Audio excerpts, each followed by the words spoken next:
സകല മനുഷ്യരുടെ പാവങ്ങൾക്കായി ക്രൂശിൽ മരിച്ച് അടക്കപ്പെട്ട് ഉയർത്തെഴുന്നേറ്റ യേശുക്രിസ്തുവിന്റെ നാമത്തിൽ എല്ലാവർക്കും സ്നേഹവന്ദനം. കർത്താവിൽ പ്രിയരെ, ഇപ്പോൾ സോഷ്യൽ മീഡിയയിൽ വലിയ മാരിയോ തരംഗമായിരിക്കുന്ന വിഷയമുള്ള അറബി ബൈബിളിൽ അള്ളാഹു എന്ന പേര് ഉപയോഗിക്കുന്ന വിഷയം. അപ്പൊ അറബി ബൈബിളിൽ അള്ളാഹു എന്ന പേര് ഉപയോഗിക്കുന്നത് കൊണ്ട് മാരിയോ ഇൻഷാ അള്ളാ എന്നൊക്കെ പറയുമെന്നങ്ങ് തറപ്പിച്ച് പറഞ്ഞിരിക്കുകയാണ്. പിന്നെ വേറെ ഒരാള് എന്ന് വെച്ച് കഴിഞ്ഞാൽ ഇസ്ലാമിന് പുറത്തുനിന്ന് അവര് അവകാശപ്പെടുന്ന കാദിയാനി വിഭാഗം, മിർസാ ഗുലാം അഹമ്മദ് കാദിയാനിയുടെ ഒരാൾക്ക് സകല മനുഷ്യരുടെയും പാവങ്ങൾക്കായിട്ട് യേശുക്രിസ്തു ക്രൂശിൽ മരിച്ചു, അടക്കപ്പെട്ടു, ഉയർത്തെഴുന്നേറ്റു എന്ന് പറയുന്നതിനോട് ഭയങ്കര വ്യഗ്രതയാണ്. വെറുതെ കാദിയാനി ആയിട്ടുള്ള മിർസാ ഗുലാം അഹമ്മദ് കാദിയാനിയുടെ അടിമയോട് പറയുകയാണ്, നീ കുറച്ച് സമയം ഒന്ന് മാറി നിന്നു, എനിക്കിപ്പോ കാദിയാനി വിഷയം എടുക്കാൻ വലിയ താല്പര്യമില്ല, അതല്ല ഇനിയും ബുദ്ധിമുട്ടാണെന്നുണ്ടെങ്കിൽ ഞാൻ ദൈവം അനുവദിച്ചാൽ കാദിയാനി വിഷയം എടുക്കാം. അപ്പൊ പിന്നെ ഈ അള്ളാഹുവിന്റെ സിംഹാസനത്തിന്റെ അടുത്ത് എന്നിട്ട് സിംഹാസനത്തെ പുത്ര എന്നൊക്കെ വിളിച്ചതൊക്കെ വിഷയങ്ങൾ വരും. നീ വെറുതെ നിന്റെ വിഷയം ഇവിടെ നാട്ടുകാരെ അറിയിക്കാൻ നിൽക്കണ്ട. ഇപ്പം ഒരാള് രണ്ടുപേരെ ഏറി നിൽക്കുകയാണ്, അവരൊന്ന് ഇറങ്ങട്ടെ, എന്നിട്ട് എന്നെ കയറ്റിവിടാം കേട്ടോ. അപ്പൊ ഇവിടെ പറയുന്നത് അറബി ബൈബിളിൽ അള്ളാഹു എന്ന് ഉപയോഗിക്കുന്നത് ഒരു കുഴപ്പം, അത് എന്തോ വലിയ സംഭവമാണ്, അതുകൊണ്ട് ഞാൻ അള്ളാഹു എന്ന് പറയും എന്നൊക്കെ പറഞ്ഞുകൊണ്ട് ഒരാൾ എഴുതിയ ഫേസ്ബുക്ക് കമന്റിന് വരെയൊക്കെ എഴുതിയിടുന്ന ഞാൻ കണ്ട്. അല്ല മാരി, ഒരു സംശയം ചോദിച്ചോട്ടെ, ഈ അള്ളാഹു യഹോവ ഒന്നാണെന്ന് താങ്കൾക്ക് ഉറപ്പുണ്ടെന്നുണ്ടെങ്കിൽ എന്നാ പിന്നെ ഇതിനെ ഇങ്ങോട്ട് വന്ന് അവിടെ നിന്നങ്ങ് സംസാരിച്ചാൽ പോരെ? അവിടെ നിന്നങ്ങ് സംസാരിച്ചു പോകുന്നില്ലല്ലായിരുന്നു നല്ലത്? ഇങ്ങോട്ട് വരേണ്ട കാര്യം ഉണ്ടായിരുന്നു. അങ്ങനെ എത്രയോ ആൾക്കാരുണ്ട് ബൈബിളിനെ അറിഞ്ഞും മനസ്സിലാക്കിയിട്ടും ഇസ്ലാമിൽ തന്നെ നിന്ന് ജീവിച്ചു പോകുന്ന ഒരുപാട് പേരുണ്ട്. ആ കൂട്ടത്തിൽ ഒരാളായിട്ട് നിന്നാ പോരായിരുന്നു. ഇപ്പൊ ഇവിടെ അറബി ബൈബിൾ അള്ളാഹു എന്ന് ഉപയോഗിക്കുന്നതിന് ചരിത്രപരമായിട്ടുള്ള കാരണങ്ങളുണ്ട്. ഖലീഫ ഉമറിന്റെ കാലത്ത് സകല യഹൂദന്മാരെയും ക്രിസ്ത്യാനികളെയും ബഹുദൈവ വിശ്വാസികളെയും അറേബ്യയിൽ നിന്ന് ഉമർ ഓടിച്ചു കളഞ്ഞ്, ആ കളഞ്ഞത് ഹദീസ് നോക്കിയാൽ അറിയാം, അവരെ അവിടുന്ന് ഓടിച്ചു കളഞ്ഞു ഉമർ. എന്നിട്ട് ഹദീസുകൾ നിങ്ങൾ പരിശോധിച്ചു കഴിഞ്ഞാൽ അറിയാം, താങ്കൾക്ക് കുറെ ഹദീസുകളൊക്കെ അറിയാമല്ലോ. അന്ന് അറേബ്യയിൽ നിന്ന് ഓടിപ്പോയ ഒറ്റ മുസ്ലിമിന്റെയും പിൻഗാമികൾക്ക് ഇന്ന് വരെ അറേബ്യയിൽ കുടിയേറാൻ കഴിഞ്ഞിട്ടില്ല. അറേബ്യയിൽ നിന്ന് അവരെ ആട്ടി ഓടിച്ചതോടെ ഉമർ നിർത്തിയില്ല, ചുറ്റുപാടുമുള്ള സകല രാജ്യങ്ങളിൽ ആക്രമിച്ച് കീഴടക്കിയിട്ട് അവിടെ ഇസ്ലാം പ്രചാരത്തിലാക്കിയപ്പോൾ അല്ലാഹു അല്ലാതെ വേറൊരു ദൈവത്തെയും വിളിച്ച് പ്രാർത്ഥിക്കരുതെന്നൊരു കൽപ്പനയും കൊടുത്തു. നിങ്ങൾ തിർമിതിയൊക്കെ വായിച്ചു കഴിഞ്ഞാൽ കാണാം, അതിൻ്റെ അകത്തുണ്ട്. അതോടെ മറ്റുള്ള ആളുകൾക്ക് തങ്ങളുടെ ദൈവത്തിന്റെ നാമം ഉച്ചരിക്കാൻ വയ്യാത്ത സ്ഥിതിയിലേക്ക് എത്തി. അവിടെ നൂറ്റാണ്ടുകൾ കഴിഞ്ഞപ്പോൾ അള്ളാഹു എന്ന വാക്ക് ദൈവം എന്ന അർത്ഥത്തിൽ ഈ രാജ്യങ്ങളിലെല്ലാം ഉപയോഗിക്കാൻ തുടങ്ങി. കാര്യം മനസ്സിലായോ? അള്ളാഹു എന്ന വാക്ക് വരാനുള്ള കാരണം എന്താണെന്ന് അറിയാവോ? അറേബ്യയില് ഉമർ അവിടെ യുദ്ധം നടത്തി എല്ലാത്തിനും ഓടിച്ചു വിട്ടിട്ട് അവര് പിടിച്ചടക്കുന്ന എല്ലാ സ്ഥലങ്ങളിലും അവിടെ ദൈവത്തിന് അള്ളാഹു എന്ന നാമം ഉച്ചരിക്കാൻ വേണ്ടി അങ്ങോട്ട് കൊടുത്ത് ഒരാളോ രണ്ടുപേരോ അല്ല, ഒരു നാമം പല ആൾക്കാർ ഒരുമിച്ച് കൂടി കഴിയുമ്പോൾ ആ നാമത്തിനുള്ള ബലം കൊടുത്തു. അങ്ങനെയാണ് അള്ളാഹു എന്ന വാക്ക് അവിടെ വരുന്നത്. അപ്പൊ ഇത് അറബി ബൈബിളിൽ ഈ വാക്കുള്ളത് കൊണ്ട് ഈ ദൈവം തന്നെയാണ് ബൈബിളിലെ ദൈവം എന്നുള്ള രീതിയിൽ പറയരുത് മാരിയോ. അല്ലെങ്കിൽ അങ്ങനെ വിശ്വസിച്ച് നടക്കുന്നവരോട് പറയുകയാണ്. ഇനി അറബി ഭാഷയിൽ ആദ്യം ബൈബിൾ പരിഭാഷപ്പെടുന്ന യൂറോപ്യൻ മിഷണന്മാരായിരുന്നു. അവർ അറബിയിൽ ദൈവത്തിന് ഉപയോഗിക്കുന്ന ഇലാഹ് എന്ന വാക്കിന് പകരം എല്ലാവരും ഉപയോഗിക്കുന്ന അള്ളാഹു എന്ന വാക്കാണ് ഉപയോഗിച്ചത്. എന്നുവെച്ചാൽ ഇലാഹ് എന്ന വാക്കിന് പകരമായിട്ട് എല്ലാവരും ഉപയോഗിക്കുന്ന, എല്ലാ ജനങ്ങളും ഉപയോഗിക്കുന്ന അള്ളാഹു എന്ന വാക്ക് ഉപയോഗിച്ചു. അങ്ങനെയാണ് അറബി ബൈബിളിൽ അള്ളാഹു എന്ന വാക്ക് കടന്നുകൂടിയത്. എന്നാൽ ഇപ്പോൾ അച്ചടിക്കുന്ന ബൈബിളുകളിൽ പലതിലും അള്ളാഹു എന്ന വാക്ക് നീക്കം ചെയ്തുകൊണ്ട് പകരം അവിടെ ഇലാഹ് എന്ന വാക്ക് ഉപയോഗിക്കുന്നുണ്ട്. ഇൻഷാ അല്ലാ ഇതൊക്കെ പറഞ്ഞാണ് മുമ്പോട്ട് നിന്ന് ഇൻഷാ മസിക എന്ന് പറഞ്ഞാൽ പോരെ? കർത്താവ് അനുവദിച്ചാൽ ഇൻഷാ മസിക എന്നൊക്കെ പറഞ്ഞാൽ പോരെ? താങ്കൾ ഇത് എന്താണ് ഉദ്ദേശിക്കുന്നത്? താങ്കൾ ഇത് പെന്തക്കോസുകാരെയും ബ്രദറുകാരെയും എല്ലാരെയും കൊണ്ട് താങ്കളുടേതായിട്ടുള്ള ചില കാര്യങ്ങൾ പറഞ്ഞ് താങ്കൾ ഇസ്ലാമിൽ നിന്ന് കുറെ അറബി വാക്കുകളൊക്കെ പറഞ്ഞു കഴിഞ്ഞാൽ അറബി അറിയാത്തവരായിട്ടുള്ള എല്ലാവരും ഇത് പറയുന്നതുകൊണ്ട് സംഭവം ഏതാണ്ട് വലിയ ഇതാണെന്നൊക്കെ വെച്ച് ധരിച്ചിരിക്കുകയായിരിക്കും. എന്നാൽ അതിലൊക്കെ ഒത്തിരി തെറ്റുകളില്ലേ? താങ്കൾ പറയുന്നുണ്ടല്ലോ തെറ്റ് തിരുത്തുന്ന ആളാണ്, തെറ്റ് തിരുത്തുന്ന ആളാണ്. എവിടാ താങ്കൾ തെറ്റ് തിരുത്തിയിട്ടുള്ളത്? താങ്കൾ ഒരു കാര്യം റെഡിയാക്കി എടുത്തിട്ട് അതിന്മേൽ ഇന്നതാണെന്ന് സ്ഥാപിച്ചു പോകുന്നതല്ലാതെ തെറ്റിനെ തിരുത്താൻ താങ്കൾ തയ്യാറായിട്ടില്ല. ഈ ഇപ്പോഴും താങ്കൾ പറഞ്ഞിട്ടല്ലോ, താങ്കള് പോട്ടയിലേക്ക് എത്തിയപ്പോഴത്തേനും അവിടെ ഇങ്ങനെയായിരുന്നു, പക്ഷെ ഞാൻ പരിണമിക്കാൻ തുടങ്ങി. പരിണമിച്ച് വന്നിട്ട് യേശു ഈസൻ രണ്ടാണെന്ന് ഉറപ്പായിട്ടുണ്ടെങ്കിൽ അത് രണ്ടാണെന്ന് പഠിപ്പിക്കാൻ ധൈര്യം കാണിക്കണം. താങ്കൾ ഇനിയുള്ള വീഡിയോയിൽ താങ്കൾ പറഞ്ഞല്ലോ വക്രീകരിച്ച് പഠിപ്പിച്ചെന്ന്. ഇതെങ്ങനെയാണ് വക്രീകരിച്ചത് എന്നുള്ളതൊന്ന് വിശദമാക്കി കൊടുക്കാവോ താങ്കളുടെ തന്നെ ഓഡിയൻസിന്? ആദവും അബ്രഹാമും ഇബ്രാഹിമും, അബ്രഹാമിനെ എങ്ങനെയാണ് വക്രീകരിച്ച് ഇബ്രാഹിം ആക്കിയത് എങ്ങനെയാണെന്ന് താങ്കളുടെ ഓഡിയൻസിന് താങ്കളൊന്ന് പഠിപ്പിച്ചു കൊടുക്ക്. അതെന്താ ഇത് പറഞ്ഞു പോകുന്നില്ല താങ്കൾ പഠിപ്പിക്കാത്തത്? ഒന്ന് പഠിപ്പിച്ചു കൊടു. അതല്ല താങ്കൾക്ക് കഴിവില്ല എന്നുണ്ടെങ്കിൽ പറ, ഞാൻ പഠിപ്പിച്ചു തരാം. ആദം മുതൽ ഇങ്ങേ അറ്റം വരെയുള്ള ഈസ വരെയുള്ള ആൾക്കാരെ എങ്ങനെയാണ് വക്രീകരിച്ചിരിക്കുന്നത് എന്നുള്ളത് ഞാൻ പഠിപ്പിച്ചു തരാന്നേ. താങ്കളും കേട്ട് പഠിക്കും. ഇനി പഠിക്കാനും ഇതേപോലെ PPT റെഡിയാക്കിയൊക്കെ പറയാനും ഒക്കെ താങ്കൾക്ക് ബുദ്ധിമുട്ടാണെങ്കിൽ അത് പറ. അജീഷ് എന്നാ ഒന്ന് ചെയ്ത് കാണിക്കാൻ പറ, ഞാൻ ചെയ്ത് കാണിച്ചു തരാം. താങ്കളുടെ ഓഡിയൻസിന്, എന്റെ ഓഡിയൻസിന്, ലോകത്തുള്ള സകല മനുഷ്യർക്കും ആദം മുതൽ ഈസ വരെയുള്ള ആൾക്കാര് എങ്ങനെയാണ് രണ്ടായിട്ട് നിൽക്കുന്നത്, എങ്ങനെയാണ് ഇവർ ഒന്നല്ല, വക്രീകരിച്ചല്ല, രണ്ടും രണ്ടാണെന്നുള്ളത് ഞാൻ തെളിയിച്ചു തരാം. ഖുറാന്റെയും ബൈബിളിന്റെയും ഹദീസുകളുടെയും തഫ്സീറുകളുടെ അടിസ്ഥാനത്തിൽ ഞാൻ തെളിയിച്ചു തരാം.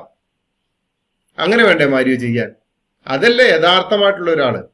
ഇനി സൂറ 112 അധ്യായമാണല്ലോ ഇവര് പറയുന്നത് ഈ ഏകൻ എന്നുള്ള വിഷയം. പ്രവാചകൻ പറഞ്ഞു കൊടുക്കുക, അവൻ അള്ളാഹു ആകുന്നു, ഏകൻ. അള്ളാഹു ആരെയും ആശ്രയം വേണ്ടാത്തവനും ഏവരാലും ആശ്രയിക്കപ്പെടുന്നവനുമാകുന്നു. അവന് സന്തതിയുമില്ല, അവൻ ആരുടെ സന്താനമല്ല, അവന് തുല്യനായി ആരുമില്ല. ഇതാണല്ലോ ഈ 112 അധ്യായം വെച്ചിട്ട് അള്ളാഹു ഏകനാകുന്നു, അള്ളാഹു ഏകനാണെന്നും പണ്ട് ഇവര് നിലവിളിക്കുമ്പോഴത്തേന് ആ അള്ളാഹു തന്നെയാണോ ബൈബിളിലെ യഹോവ, അറബി ബൈബിളിലെ യഹോവ? അങ്ങനെയാണെന്നുണ്ടെങ്കിൽ ഞാൻ കുറച്ച് വാക്യങ്ങൾ അങ്ങോട്ട് തരാം പഴയ നിയമത്തിൽ നിന്നും അള്ളാഹുവിനെ പ്രതിനിധീകരിച്ചിട്ടുള്ള. അത് മുഴുവനും മുസ്ലിങ്ങൾ പോലും അംഗീകരിക്കൂല ആ വാക്യങ്ങൾ. പ്രമുഖ ഖുറാൻ വ്യാഖ്യാതാവും ജമാഅത്തെ ഇസ്ലാമി സ്ഥാപനമായ ജനാബ് അബ്ദുൽ അലാല മൗദൂദി രചിച്ച തഫ്ഹീഉൽ ഖുറാൻ എന്ന് പറയുന്ന ഒരു ഗ്രന്ഥമുണ്ട്. ഓൺലൈൻ എഡിഷനൊക്കെ ആയിട്ട് നിങ്ങൾക്കത് കിട്ടും. ആ എഡിഷൻ്റെ അകത്ത് ഈ അധ്യായത്തിന് എന്നുവെച്ചാൽ 112 അധ്യായത്തിന് പ്രതിവാക്യമായ വിവർത്തനമുണ്ട്.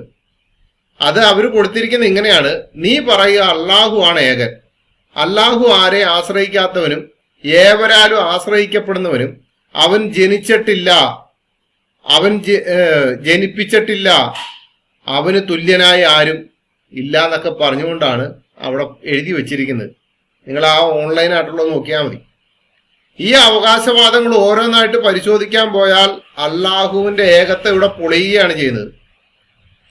ആവർത്തന പുസ്തകത്തിൽ യഹോവ ഏകനാകുന്നു എന്ന് പറഞ്ഞെടുത്ത് ഉപയോഗിക്കുന്ന എബ്രായ പദം എഹാദ് ആണ്. ഒറ്റ എന്ന അർത്ഥത്തിലല്ല, മറിച്ച് ഒന്നായിരിക്കുന്ന അവസ്ഥ എന്ന അർത്ഥത്തിലാണ്. ബൈബിൾ ഈ പദം ഉപയോഗിച്ചിരിക്കുന്നത് ആദമിനെ ഹൗവയും കുറിച്ച് അവർ ഏകദേഹമായി തീരും. ഉൽപ്പത്തി പുസ്തകം 2 അധ്യായം 25 വായിക്കുമ്പോൾ അവിടെ ഏകദേഹമായി തീരും എന്ന് പറയുവാൻ ഈ പദം മോശ ഉപയോഗിച്ചിരിക്കുന്നു. ഈ ഭാരതീയരായ നാം നാനാത്വത്തിൽ ഏകത്വം എന്ന് പറയുമ്പോൾ ഉദ്ദേശിക്കുന്ന ഭാരതത്തിൽ ഒരു ജനത മാത്രമേ ഉള്ളൂ എന്നല്ല, ഉള്ളവരെല്ലാം ഒന്നാണ് എന്നാണ്. മനസ്സിലായോ? അപ്പൊ ഏകമെന്ന പദത്തിന് നമ്മളിൽ പലരും ധരിച്ചു വച്ചിരിക്കുന്നത് പോലെ ഒന്ന് എന്നല്ല അർത്ഥം, ഒന്നായിരിക്കുന്ന അവസ്ഥ എന്നാണ്. ഏകമെന്ന പദത്തിന്റെ മറ്റൊരു രൂപമാണ് ഐക്യം എന്നത്. ഒരാൾക്ക് ഒരിക്കലും ഐക്യത്തോടെ നിൽക്കാൻ കഴിയില്ല, അതിന് കുറഞ്ഞത് 2 പേരെങ്കിലും വേണം. എനിക്കൊരാളോട് ഐക്യം തോന്നണമെന്നുണ്ടെങ്കിൽ എന്റെ ഫ്രണ്ടിൽ അല്ലെങ്കിൽ എന്നോട് ചേർന്ന് നിൽക്കുന്നവർ വേണ്ട, അതല്ലേ ഐക്യത. ഞാൻ എന്നിൽ തന്നെ ഐക്യപ്പെട്ട് നിൽക്കുന്നു എന്ന് പറഞ്ഞു കഴിഞ്ഞാൽ അങ്ങനെ ശരിയാവും. മറ്റുള്ളവർ നോക്കുമ്പോൾ അവന് തന്നെ ഐക്യപ്പെട്ട് നിൽക്കുകയാണ് എന്നേ പറയത്തുള്ളൂ. എന്നാൽ ഒരു ടീമായിട്ട് നിൽക്കുമ്പോൾ ഒന്നിൽ കൂടുതൽ ആൾക്കാരുണ്ടെങ്കിൽ ഒരു ടീമായിട്ട് അവര് ഐക്യപ്പെട്ട് നിൽക്കാൻ സാധിക്കത്തുള്ളൂ. ഈ ഒറ്റ എന്ന അർത്ഥത്തിൽ ഉപയോഗിക്കുന്ന എബ്രായ പദം യാഖീദാണ്. ഇഫ്താഹിന്റെ ഏകപുത്രി എന്ന് ന്യായാധിപന്മാരുടെ പുസ്തകം 11:34 പറയാം. അവിടെ യാഖീദ് എന്നാണ് ഉപയോഗിച്ചിരിക്കുന്നത്. ബൈബിളിൽ ഒരിടത്ത് പോലും യഹോവയായ ദൈവത്തെ കുറിക്കുവാൻ യാഖീദ് എന്ന പദം ഉപയോഗിച്ചിട്ടില്ല എന്നത് മറക്കാതിരിക്കുക. മാരിയോയ്ക്ക് കാര്യങ്ങൾ മനസ്സിലാവുന്നുണ്ടോ? മാരിയോ ഭക്തന്മാർക്കും കാര്യങ്ങൾ മനസ്സിലാവുന്നുണ്ടോ? എന്നാൽ ഖുറാനിൽ അള്ളാഹുവിനെ ഏകൻ എന്ന് പറഞ്ഞിരിക്കുന്നത് ഏതാശയത്തിലാണ്? ഏഖാദ് എന്ന അർത്ഥത്തിലാണോ അതോ യാക്കീദ് എന്ന അർത്ഥത്തിലാണോ? ഇത് രണ്ടുമല്ലെന്നതാണ് വാസ്തവം. അള്ളാഹു ഏകനാണ് എന്ന് സൂറ 112:1 പറയുമ്പോൾ ഉപയോഗിച്ചിരിക്കുന്ന അറബി പദം അഹദ് എന്നാണ്. ഈ പദത്തിന് ഒന്ന് എന്നോ ഒന്നായിരിക്കുന്ന അവസ്ഥയെന്നോ അല്ല, ഒരുവൻ എന്നാണ് അർത്ഥം. വെറും ഒരുവനല്ല, ഒരു കൂട്ടത്തിലുള്ള ഒരുവൻ. 1000-ൽ-1 എന്നൊക്കെ പറയുന്നത് പോലെ ഖുറാനിൽ അഹദ് എന്ന പദം ഉപയോഗിച്ചിരിക്കുന്ന മറ്റു ഭാഗങ്ങൾ പരിശോധിച്ചാല് ഇത് വ്യക്തമാവും. എന്നുവെച്ച് കഴിഞ്ഞാല് അനേകരിൽ-1, 1000-ൽ-1 എന്നൊക്കെ പറയാൻ പറ്റും, അല്ലാതെ ഏകൻ എന്നുള്ളതല്ല. 2ന്റെ പശു 96 വായിച്ചു കഴിഞ്ഞാൽ അവിടെ ഉണ്ട് ഈ വാക്ക്. പശു 136 വായിച്ചു കഴിഞ്ഞാൽ അവിടെയുണ്ട് ഈ വാക്ക്. 9ന്റെ 84 വായിച്ചു കഴിഞ്ഞാൽ അവിശ്വാസികൾ ഒരുവന്റെ ഖബറിൽ നിന്ന് പ്രാർത്ഥിക്കരുത് എന്ന് പറയുന്ന ഭാഗത്ത് ഇതുണ്ട്. അപ്പൊ ഇവിടെയെല്ലാം അഹദ് എന്നുള്ള വാക്ക് വരുമ്പോഴത്തേന് അനേകരിൽ-1 എന്നുള്ളതാണ് വരുന്നത്. ഈ ആയത്തുകളുടെ വെളിച്ചത്തിൽ സൂറ 112:1 അള്ളാഹു അഹദ് ആകുന്നു എന്ന് പറയുമ്പോൾ ആർക്കും കിട്ടുന്ന അർത്ഥം അള്ളാഹു കൂട്ടത്തിൽ ഒരുവൻ, അനേകരിൽ-1 എന്ന് തന്നെയാണ്. അപ്പൊ ഇത് ഈ അള്ളാഹു തന്നെയാണ്, ഖുറാനിലെ അള്ളാഹു തന്നെയാണ്, ബൈബിളിലെ അള്ളാഹു എന്ന് ബാധിച്ച് നടക്കുന്ന നിങ്ങളോട് എല്ലാവരോടും പറയുകയാണ്. ഇവിടെ ക്രിസ്ത്യാനികളായിട്ടുള്ളവർക്ക് അങ്ങനെ എടുക്കാൻ പറ്റത്തില്ല. മൗദൂദി 112ന്റെ വ്യാഖ്യാനത്തിൽ അഹദ് എന്ന പദത്തിന് കൊടുത്തിരിക്കുന്ന വ്യാഖ്യാനം എങ്ങനെയാണെന്നറിയോ? ഇവിടെ ആദ്യമായി ഗ്രഹിച്ചിരിക്കേണ്ട സംഗതിയാണ് ഈ വാക്യത്തിൽ അള്ളാഹുവിന് അഹദ് എന്ന് വിശേഷിപ്പിച്ചിട്ടുള്ളത്. അറബി ഭാഷയിൽ ഈ പദത്തിന്റെ അസാധാരണമായ പ്രയോഗമാണ്. സാധാരണഗതിയിൽ ഈ പദം മറ്റൊന്നിനെ അതിനോട് ഘടിപ്പിച്ചുകൊണ്ടോ അതിനെ മറ്റൊന്നിനോട് ഘടിപ്പിച്ചുകൊണ്ടോ ആണ് ഉപയോഗിക്കുക. ഉദാഹരണം, ആഴ്ചയിലെ പ്രഥമ ദിവസം നിങ്ങളിൽ ഒരാളെ അയക്കുക മൊത്തമായ നിഷേധത്തെ കുറിക്കാനും ഉപയോഗിക്കാറുണ്ട്. ഉദാഹരണം, എന്റെ അടുത്ത് ആരും വന്നില്ല അല്ലെങ്കിൽ ചോദ്യവാക്യത്തിൽ സമാന്യതയെ സൂചിപ്പിക്കാൻ ഉപയോഗിക്കുന്നു. ഉദാഹരണം, നിന്റെ അടുത്ത് വല്ലവനും ഉണ്ടോ? സ്വാഭാവിക വാക്യത്തിലും സാമാന്യതയെ സൂചിപ്പിക്കാൻ ഉപയോഗിക്കാറുണ്ട്. ഉദാഹരണം, നിന്റെ അടുക്കൽ വല്ലവനും വന്നെങ്കിൽ. ഖുർആൻ അവതരിപ്പിക്കുന്നതിന് മുമ്പ് ഈ ഉപയോഗങ്ങൾക്കല്ലാതെ അറബി ഭാഷയിൽ ഈ പദം ഒരു വസ്തുവിന്റെയോ വ്യക്തിയുടെയോ വിശേഷണമായി ഉപയോഗിക്കുന്നതിന് ഉദാഹരണം കാണുകയില്ല. ഖുർആനിൽ അവതരണ ശേഷം ഈ പദം ദൈവസത്തയുടെ ഗുണനാമമായി ഉപയോഗിച്ചു പോന്നു. അത് മറ്റാരുടെയും വിശേഷണമായി ഉപയോഗിക്കാറില്ല. അസാധാരണ രീതിയിലുള്ള ഈ ഭാഷാപ്രയോഗം തന്നെ ഏകത്വവും ഏകനായിരിക്കുന്നതും അള്ളാഹുവിന്റെ മാത്രം ഗുണമാണെന്ന് വ്യക്തമാക്കുന്നു. എങ്ങനുണ്ട്? മൗദൂദിയുടെ വ്യാഖ്യാനത്തിന്റെ അവസാന ഭാഗം വെറും പൊള്ളയാണ്. കാരണം അസാധാരണ രീതിയിലുള്ള ഭാഷാപ്രയോഗം ഒന്നും അതിലില്ല. മാത്രമല്ല, ഈ പറഞ്ഞ വിധിയിലുള്ള ഏകത്വം അള്ളാഹുവിന് മാത്രമല്ല ആർക്കും ഉള്ള ഗുണമാണ്. പിശാചിനും മനുഷ്യർക്കും ഒരുപോലെ ഈ ഗുണം ആരോപിക്കാം. അവരും കൂട്ടത്തിൽ ഒരുവൻ മാത്രമാണ്. കാര്യം മനസ്സിലായോ? പിശാചിനും മനുഷ്യർക്കും ഒരുപോലെ ഈ ഗുണം ഉപയോഗിക്കാം. അവരും കൂട്ടത്തിൽ ഒരുവൻ മാത്രമാണ്. എന്നാൽ ബൈബിൾ വെളിപ്പെടുത്തുന്ന ഏകത്വം ബഹുത്വം ഉൾക്കൊള്ളുന്ന ഏകത്വമാണ്. എന്ന് വെച്ച് കഴിഞ്ഞാൽ പിതാപുത്ര പരിശുദ്ധാത്മാവെന്ന ബഹുത്വം ഉൾക്കൊള്ളുന്ന ഏകത്വമാണ്. മാത്രമല്ല, ഒരു കൂട്ടത്തിൽ ഒരുവനെ ചൂണ്ടിക്കാണിക്കാൻ ഉപയോഗിക്കുന്ന സാധാരണ അറബി വാക്കായ അഹദ് എന്ന പദത്തെ അത് അള്ളാഹുവിനെ വിശേഷിപ്പിക്കാൻ ഖുറാനിൽ ഉപയോഗിച്ചതിന് ശേഷം ദൈവസത്തയുടെ ഗുണനാമമായി ഉപയോഗിച്ചു പോരുന്നെന്ന് മൗദൂദി തന്നെ സമ്മതിക്കുന്നുണ്ട്. ഖുറാനിൽ പല വാക്കുകളുടെ അർത്ഥം ഇതുപോലെ കാലാകാലങ്ങളിൽ ഇസ്ലാമിക പണ്ഡിതന്മാർ നിശ്ചയിച്ച അർത്ഥങ്ങളാണ്, അല്ലാതെ മുഹമ്മദിന്റെ കാലത്ത് നിലനിന്നിരുന്ന അർത്ഥങ്ങളല്ല. ഖുറാനിൽ പല വാക്കുകൾക്ക് ഇപ്പോൾ ഉള്ളത് എങ്കിലും അഹദ് എന്ന പദത്തിന്റെ അർത്ഥം കൂട്ടത്തിൽ ഒരുവനാണെന്ന് തന്നെയാണ് മൗദൂദി സമ്മതിക്കുന്നത്. എനിക്ക് തുല്യനായി ആരുമില്ല എന്ന് പറയുന്ന യഹോവയും ആൾക്കൂട്ടത്തിലെ ഒരാളാണ് ഞാൻ എന്ന് പറയുന്ന അല്ലാഹുവും ഒരേ വ്യക്തിയാകുമോ? ഒരിക്കലുമില്ല. ഒന്നുകൂടെ ഞാൻ പറയാം, എനിക്ക് തുല്യനായി ആരുമില്ല എന്ന് പറയുന്ന യഹോവയും ആൾക്കൂട്ടത്തിൽ ഒരാളാണ് ഞാൻ എന്ന് പറയുന്ന അല്ലാഹുവും ഒരേ വ്യക്തിയാകില്ല. ആകുമോ? നിങ്ങൾ തന്നെ പറ. ഇനി നമുക്ക് അള്ളാഹു ആരെ ആശ്രയിക്കാത്തവനാണെന്ന് ഖുറാന്റെ അവകാശവാദം ഒന്ന് പരിശോധിച്ചു നോക്കാം.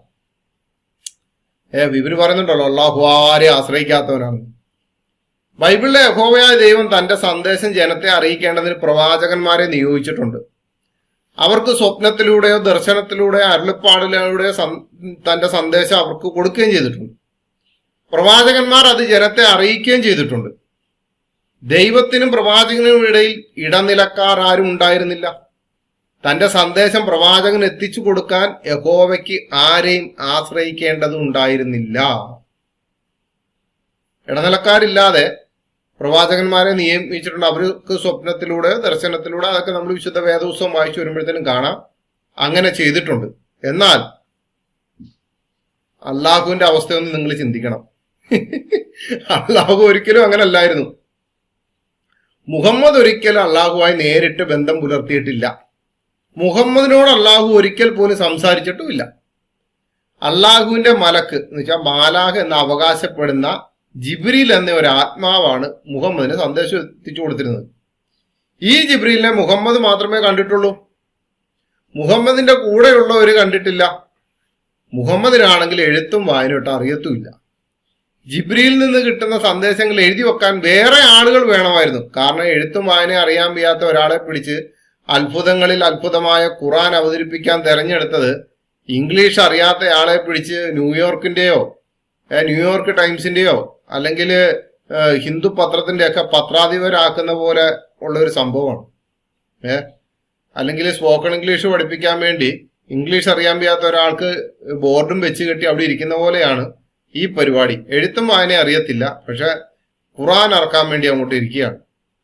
അതിപ്പോ ഇങ്ങനെ എഴുതാനിരുന്ന ആളുകളെയാണ് സ്വഹാബികൾ എന്ന് പറയുന്നത്. അപ്പൊ ജനങ്ങളെ ഖുർആൻ അറിയിച്ചിരുന്നത് ഇപ്പോൾ അള്ളാഹുവിൽ നിന്ന് ജനത്തിലേക്ക് സന്ദേശം എത്തിച്ചിരിക്കുന്ന ഒരു ചങ്ങലയുണ്ട്. ഈ മണി ചെയിൻ എന്നൊക്കെ പറയുന്ന ഒരു ചങ്ങലയുണ്ട്.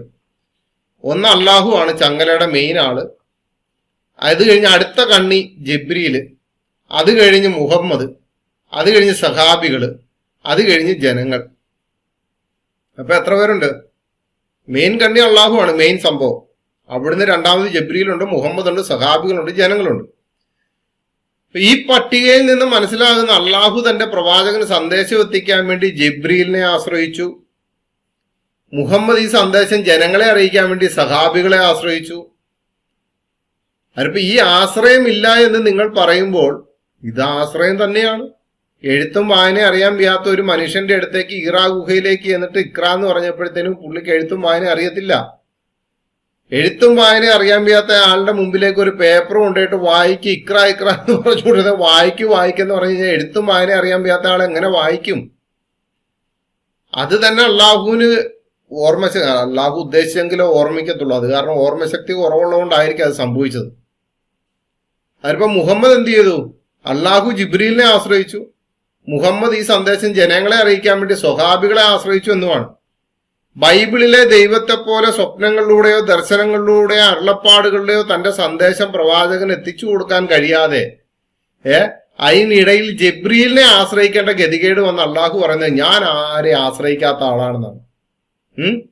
ഞാൻ ആരെ ആശ്രയിക്കാത്ത ആളാണ്. ഇതാരാ പറയുന്നത്? അള്ളാഹു ആണ്. എങ്ങനെ? അള്ളാഹു എന്ന് പറയുന്ന ഇസ്ലാമിന്റെ ദൈവം ജിബ്രീൽ എന്ന് പറയുന്ന ആളുടെ കയ്യിലൂടെ മുഹമ്മദിലേക്ക് എത്തിച്ച പുസ്തകത്തിൽ പറയാണ് ഞാൻ ആരെ ആശ്രയിക്കാത്ത ആളാണ്. ഇത് കണ്ണുമടച്ച് വിശ്വസിക്കാൻ ചിന്താശേഷിയുള്ളവരെ കിട്ടത്തില്ല കേട്ടോ. നിങ്ങൾ മനസ്സിലാക്കണം, അള്ളാഹു മലക്ക് വഴി മുഹമ്മദിലേക്ക് എത്തിച്ച പുസ്തകത്തിന്റെ അകത്ത് സഹാബികൾ എഴുതി വെച്ചിരിക്കുകയാണ് അള്ളാഹു ആരെ ആശ്രയിക്കാത്തവനാണ്. അങ്ങനെയുണ്ട്. ഇതൊക്കെ പറയാൻ തന്നെ നിങ്ങൾക്ക് ഒരു ശകലം തൊലിക്കെട്ടിയൊക്കെ ആവശ്യമാണ് കേട്ടോ. മാത്രമല്ല ഖുറാന്റെ വിശ്വസ്തതയെ ചോദ്യം ചെയ്യുന്നവർക്ക് ഇതൊരു നല്ല ആയുധമാണ്. കാരണം ഒരു മനുഷ്യന്റെ മാത്രം സാക്ഷ്യമല്ലാതെ വേറെ ഒന്നും ഖുറാന്റെ ദൈവികതയ്ക്ക് തെളിവായിട്ടില്ല. സ്വഹാബികൾ ഒരിക്കലും ജബ്രീലിനെ കണ്ടിട്ടില്ല. മുഹമ്മദ് മാത്രമേ കണ്ടിട്ടുള്ളൂ. മുഹമ്മദ് ഒരിക്കലും അള്ളാഹുവിനെ കണ്ടിട്ടില്ല. ജിബ്രീൽ അള്ളാഹുവിനെ കണ്ടുവെന്ന് മുഹമ്മദിനോട് പറയുകയായിരുന്നു. ഇതിനൊക്കെ എന്ത് തെളിവുണ്ടെന്ന് ചോദിച്ചു കഴിഞ്ഞാൽ മുഹമ്മദ് സത്യസന്ധനായിരുന്നു, അദ്ദേഹം ഒരിക്കലും നുണ പറയുകയില്ല എന്ന മറുപടി മാത്രമേ കിട്ടത്തുള്ളൂ.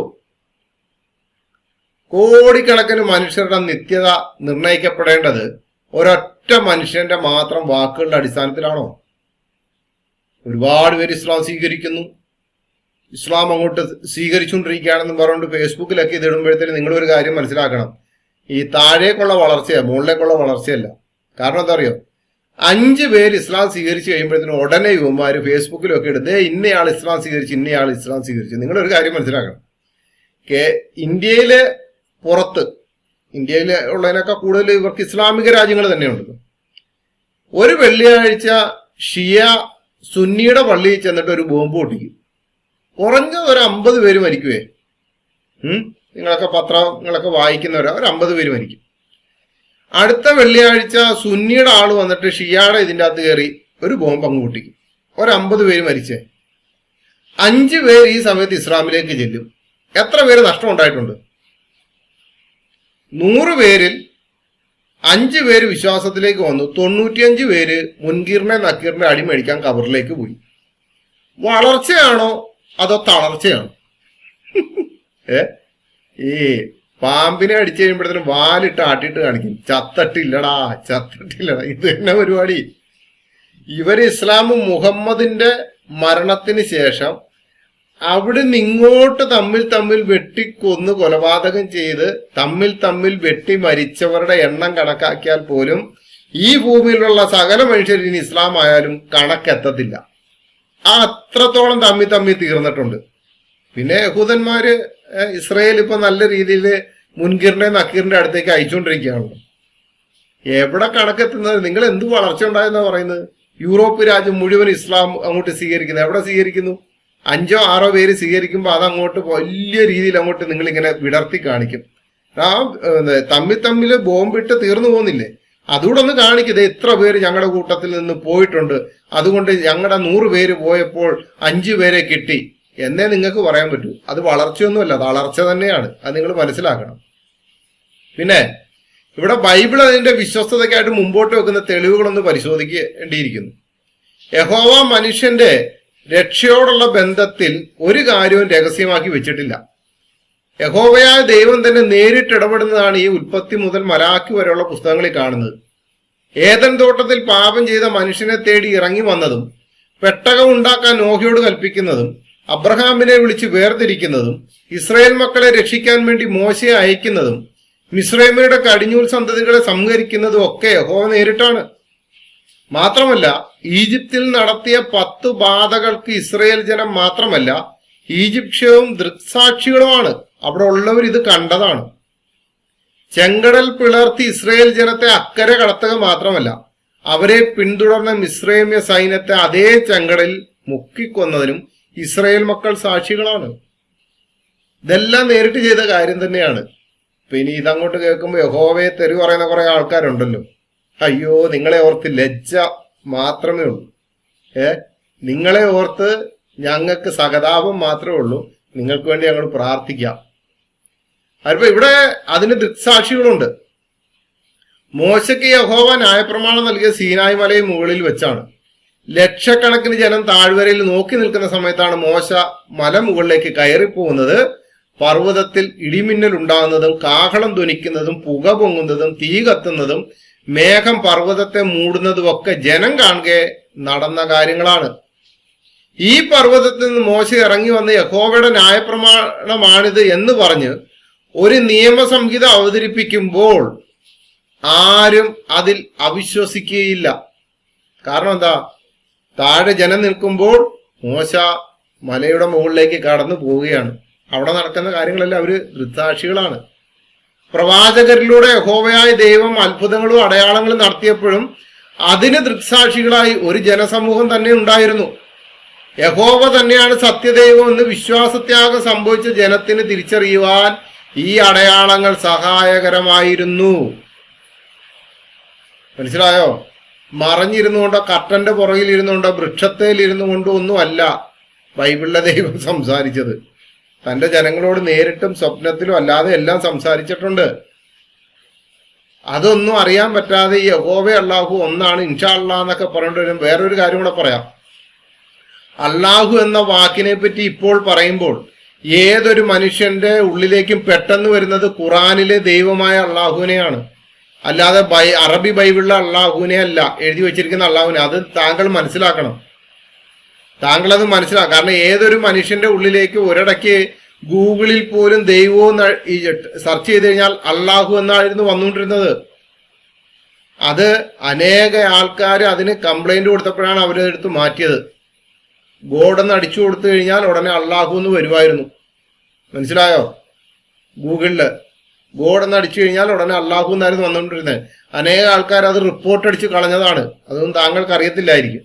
അത്രത്തോളം സോഷ്യൽ മീഡിയയും വർദ്ധിച്ചു വന്നു. അപ്പൊ ഇവിടെ ഈ അള്ളാഹു എന്ന് ഏതൊരു മനുഷ്യൻ പറഞ്ഞു കഴിഞ്ഞാലും ഉടനെ അറബി ബൈബിളിലെ അള്ളാഹുവിലേക്കല്ല പോകുന്നത്, ഉടനെ പോകുന്നത് ഖുറാനാകുന്ന അവരുടെ പുസ്തകത്തിൽ അള്ളാഹുവിലേക്കാണ് ചെല്ലുന്നത്. അതുകൊണ്ട് താങ്കൾ നേരെ അല്ലെങ്കിൽ മറ്റൊരു രീതിയിൽ അള്ളാഹുവിനെ യഹോവയാക്കി മാറ്റല്ലേ കേട്ടോ. പുതിയ നിയമത്തിലേക്ക് വരുമ്പോഴെന്താണ്, അവിടെ ഇതേ അത്ഭുതങ്ങളും അടയാളങ്ങളും കാണാം. ശിഷ്യന്മാരും ശത്രുക്കളും അടങ്ങിയ ഒരു വലിയ ജനസഞ്ചയത്തിന് മുമ്പിലാണ് അത്ഭുതങ്ങളെല്ലാം നടന്നത്. ഈ അടയാളങ്ങളുടെ അകമ്പടിയോടുകൂടിയാണ് യേശുക്രിസ്തു തന്റെ അവകാശവാദങ്ങൾ ഉന്നയിക്കുന്നത്. ഈ അവകാശവാദത്തെ ഖണ്ഡിക്കുവാൻ ആർക്കും കഴിഞ്ഞിട്ടില്ല. എന്നാൽ ഈ വിധം തെളിവുകളുടെ ശക്തമായ ഒരു അടിത്തറ ഖുർആൻ അവകാശപ്പെടാൻ കഴിയുകയില്ല. മുഹമ്മദ് എന്ന ഒരു മനുഷ്യനിൽ മാത്രമുള്ള അവകാശവാദങ്ങളെ, അതും അത്ഭുതങ്ങളുടെ അടയാളങ്ങളുടെയും പിൻബലമില്ലാത്ത അവകാശവാദം. ഒന്നുകൂടെ പറയുന്നു, ഖുർആൻ അവകാശപ്പെടാൻ കഴിയാത്തത് മുഹമ്മദ് എന്ന ഒരു മനുഷ്യന്റെ മാത്രം അവകാശവാദമേ ഉള്ളൂ. അത്ഭുതങ്ങളുടെയും അടയാളങ്ങളുടെയും പിൻബലമില്ലാത്ത അവകാശവാദം. ഖുർആന് തുണയായിട്ടുള്ളത് മുഹമ്മദ് മാത്രമാണ്, വേറെ ആരുമില്ല. അവൻ ജനിപ്പിച്ചിട്ടില്ല, അവൻ ജനിച്ചിട്ടില്ല എന്ന അള്ളാഹുവിനെ കുറിച്ചുള്ള അവകാശവാദവും നമ്മൾ പരിഗണിക്കേണ്ടതാണ്. മനസ്സിലായോ? ബൈബിളിലെ ദൈവം പിതാവും പുത്രനും പരിശുദ്ധാത്മാവുമായ ഏകദൈവമാണ്. പിതൃത്വവും പുത്രത്വവും ബൈബിളിലെ ദൈവത്തിൽ അടങ്ങിയിരിക്കുന്ന ഗുണങ്ങളാണ്. രക്ഷിക്കപ്പെട്ട ദൈവമക്കളെ സംബന്ധിച്ചിടത്തോളം ദൈവം അവരുടെ പിതാവാണ്. എന്നാൽ അള്ളാഹു അവകാശപ്പെടുന്നത് അവൻ ആരുടെയും പിതാവല്ലെന്നാണ്. ഈ അവകാശവാദത്തിൽ നിന്ന് തന്നെ യഹോവയും അള്ളാഹുവും ഒരാളല്ല എന്ന് തെളിയുന്നു. 99 അവകാശവാദങ്ങൾ ഉള്ള ഒരു അള്ളാഹുവിന് പിതാവ് എന്ന് പറയുന്ന ഒരു പേര് അവകാശവാദമായിട്ട് എടുക്കാൻ പറ്റത്തില്ല. അതിന് മാരിയോ പറഞ്ഞു, ഞാൻ പിതാവ് എന്ന് പറയുന്ന ഒരു പേരുടെ അള്ളാഹുവിന് കൊടുക്കുന്നുണ്ട് 99 നാമങ്ങളിൽ. എന്ത് വിരോധാഭാസമാണ് സുഹൃത്തെ താങ്കൾ ഈ പറയുന്നത്. അവർക്ക് സ്വീകരിക്കാൻ പറ്റത്തില്ല പിതാവ്, അള്ളാഹുവിനെ പിതാവേന്ന് വിളിക്കാൻ. എന്നാൽ നമ്മൾ കൊണ്ടേ അവരുടെ തലയ്ക്ക് ചാർത്തി കൊടുക്കുന്നു. കൊള്ളാം, നല്ല പരിപാടിയാണ്. ഇവിടെ ഇനി വേറൊരു കാര്യം കൂടെ ശ്രദ്ധിക്കണം. ഒരു വ്യക്തിക്ക് അനുസരണവും ബഹുമാനവും കീഴ്പ്പെടലും സ്നേഹവും ആവശ്യപ്പെടാൻ കഴിയുന്നത് സ്വന്തം ഭാര്യയിൽ നിന്നോ മക്കളിൽ നിന്നോ മാത്രമാണ്. ആദ്യം പറഞ്ഞ 3 തന്റെ ജോലിക്കാരിൽ നിന്നോ കീഴുദ്യോഗസ്ഥരിൽ നിന്നോ ആവശ്യപ്പെടാം.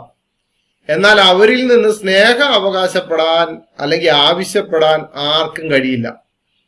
തന്റെ സുഹൃത്തുക്കളിൽ നിന്ന് അയാൾക്ക് സ്നേഹം ആവശ്യപ്പെടാം, പക്ഷെ അവരിൽ നിന്ന് അനുസരണവും ബഹുമാനവും കീഴ്പ്പെടലും അയാൾക്ക് ആവശ്യപ്പെടാൻ കഴിയില്ല.